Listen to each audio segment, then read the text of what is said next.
Hello friends, welcome back. आपके अपने YouTube channel learning book classes में आपका स्वागत है। आई होप कि आप सभी लोग अच्छे होंगे और आप लोगों की तैयारी भी अच्छी चल रही होगी। तो आज की क्लास में हम लोग सीडीपी के कुछ ऐसे क्वेश्चन डिस्कस करेंगे जो कि आपके एग्जाम में एज टू एज देखने को मिल सकते हैं। जितने भी क्वेश्चन होंगे प्रीवियस ईयर में पूछे हुए क्वेश्चन होंगे, लेकिन मैंने इस सभी क्वेश्चन को एक सीक्वेंस में लेकर आया हूँ जो कि आपके सी टेट में यहाँ से 3 नंबर क्लियर होने वाले हैं। आपके इस क्लास में से आपके 3 नंबर सी टेट में आपके क्लियर होने वाले हैं, ठीक है। और पिछली वीडियो आपने नहीं देखा तो उसको भी देख लीजिए, क्योंकि उसमें आपको मैंने 5 नंबर क्लियर बताया था। वहाँ से आपके 5 नंबर क्लियर होंगे और यहाँ से 3 नंबर पेडोलॉजी के क्लियर होंगे, ठीक है। तो आइए आज का जो पहला क्वेश्चन हम लोग डिस्कस करते हैं। देखिए, पहला क्वेश्चन है कि पर्यावरण अध्ययन की एक शिक्षिका निम्नलिखित कारणों से अपनी कक्षा का प्रारंभ कुछ मुख्य प्रश्न पूछते हुए करती है।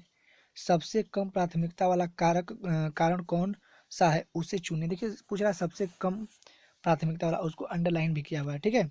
ऑप्शन है आपके हैं, शिक्षार्थियों का चिंतन सीमित किया जा सकता है, शिक्षार्थियों का चिंतन उद्दीप्त किया जा सकता है, प्रश्न शिक्षार्थियों में उत्सुकता जगाते हैं, और प्रश्न प्रकरण को संदर्भपरक बनाने में मदद करते हैं।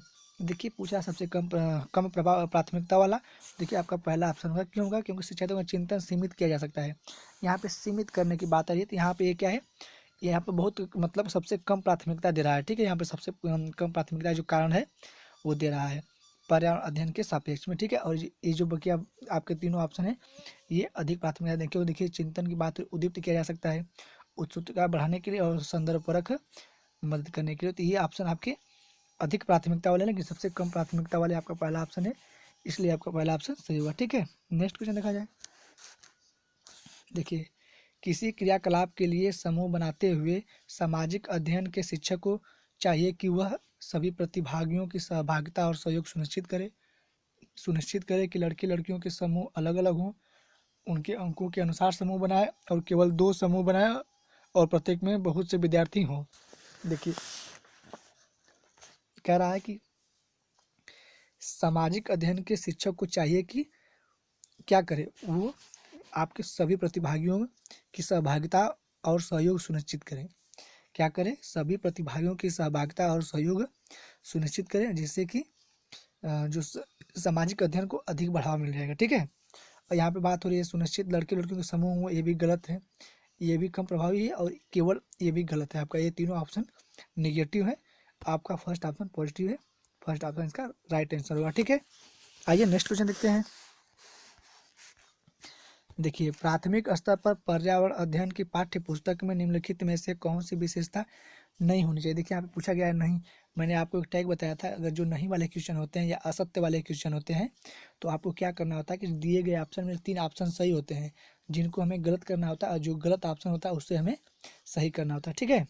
तो देखिए, यहाँ पे आपके पास ऑप्शन है कि यह प्राकृतिक और समाज सांस्कृतिक परिवेश को एकीकृत तरीके से प्रस्तुत करती है, यह शिक्षार्थियों की वैविध्यपूर्ण पृष्ठभूमि की जरूरतों को पूरा करती है, यह वास्तविक कहानियों और घटनाओं को शामिल करती है, यह परिभाषाओं और अमूर्त अवधारणाओं की व्याख्या करने पर ध्यान केंद्रित करती है।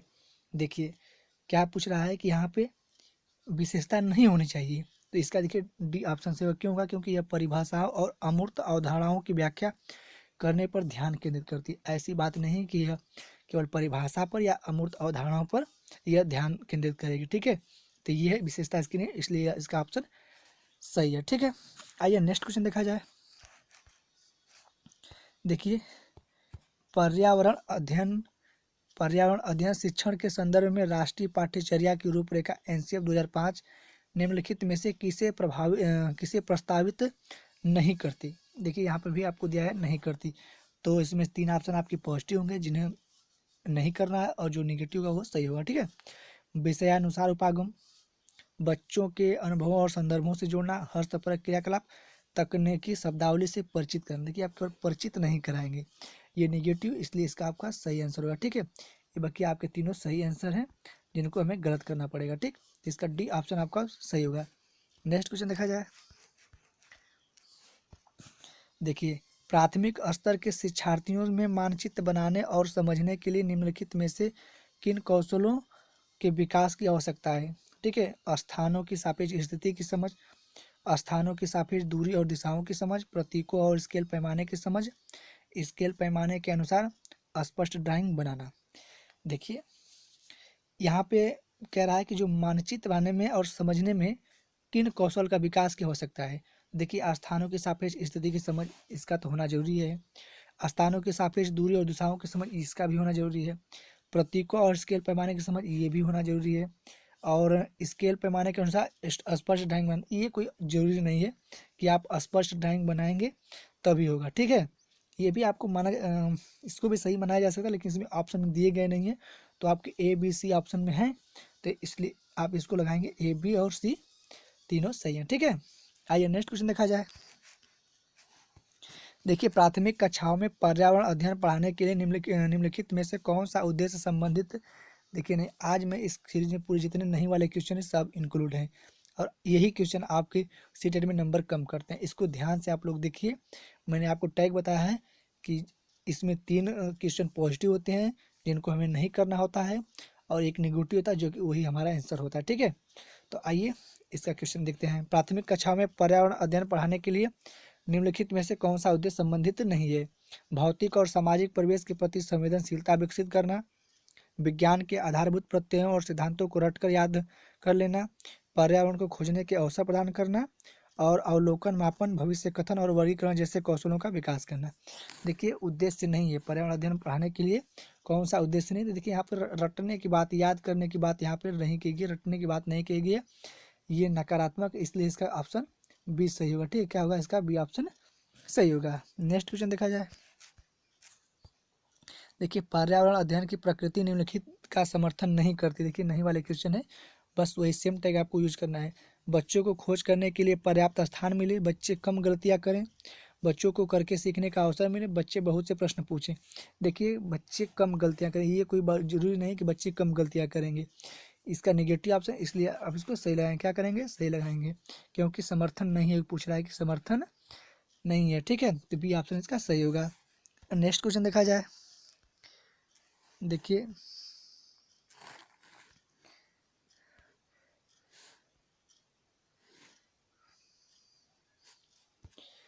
एक शिक्षिका ने कक्षा 4 के शिक्षार्थियों को पढ़ाने के लिए पौधे अंतर्वस्तु का चयन किया। उसने सीखने के लिए निम्नलिखित अवसर प्रदान किए। समूहों में पत्तियां का संग्रह करना, पत्तियों के आकार, स्वरूप और अन्य विशेषताओं पर चर्चा करना, अपना वनस्पति संग्रहालय बनाना। इस प्रकार की गतिविधियों हेतु शिक्षिका को किस बात के लिए सबसे अधिक प्रोत्साहन नहीं देना चाहिए। कह रहा है कि इसमें किस बात के लिए सबसे अधिक प्रोत्साहन नहीं देना चाहिए, ठीक है।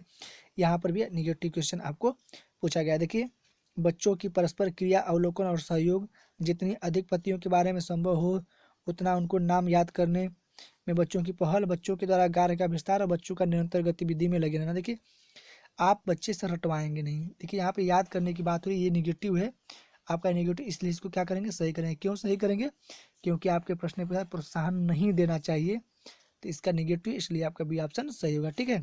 नेक्स्ट क्वेश्चन देखा जाए। देखिए शिक्षार्थियों का आकलन करते समय पर्यावरण अध्ययन की शिक्षिका को निम्नलिखित में से क्या नहीं करना चाहिए। देखिए पूछा जा रहा है कि क्या नहीं करना चाहिए पर्यावरण से अध्ययन की शिक्षिका के लिए, ठीक है। बच्चों के कार्य से संबंधित गुणात्मक उल्लेख करना, बच्चों के पूर्व आकलन के साथ तुलना करना, शिक्षार्थियों की सीखने की क्षमताओं को ध्यान में रखकर सूचना दर्ज करना, बच्चों के कार्य के केवल कुछ पक्षों पर ध्यान केंद्रित करना। देखिए नहीं वाला क्वेश्चन है, तो आपको मैं इसे देखिए यहाँ पर डी वाला ऑप्शन देखिए, क्योंकि क्या रहा है कि बच्चों के कार्य के केवल कुछ पक्षों पर ध्यान केंद्रित करना, ये नकारात्मक, केवल कुछ पदों पर नहीं, आप उसके सभी पक्षों पर ध्यान देंगे, ये नकारात्मक, इसलिए इसको सही करेंगे। क्यों सही करेंगे, क्योंकि यहाँ पे नहीं वाला क्वेश्चन है, ठीक है, इसलिए इसका डी ऑप्शन सही होगा। आइए नेक्स्ट क्वेश्चन देखा जाए। देखिए प्राथमिक स्तर पर पर्यावरण अध्ययन में समुदाय सीखने सिखाने का एक महत्वपूर्ण संसाधन है, क्योंकि यह वास्तविक स्थितियों में सीखने के अवसर उपलब्ध कराता है। यह एक बहुत सस्ता संसाधन है, यह आसानी से उपलब्ध होने वाला संसाधन है, इसमें समझदार और बुजुर्ग व्यक्ति होते हैं। देखिए पहला ऑप्शन आपका सही, क्यों, टैग वर्ड अवसर उपलब्ध करा रहे हैं, क्या करना है, आप बच्चे को अवसर उपलब्ध करा रहे हैं, इसलिए आपका फर्स्ट ऑप्शन सही होगा। नेक्स्ट क्वेश्चन देखा जाए। देखिए कोई व्यक्ति 30 अगस्त 2015 को किसी एक्सप्रेस ट्रेन में अहमदाबाद से त्रिवेंद्रम जाने के लिए बैठा। यह ट्रेन 13:30 पर अहमदाबाद से छूटी और 1 सितंबर 2015 को 7:30 बजे त्रिवेंद्रम पहुंची। यदि अहमदाबाद से त्रिवेंद्रम के बीच की दूरी 2268 किमी है तो इन दोनों स्टेशनों के बीच की औसत चाल क्या होगी। देखिए मैंने आपको बताया था कल भी, ऐसे क्वेश्चन यहाँ से आप 1 नंबर आपके सी टेट एग्जाम में पूछे जाते हैं।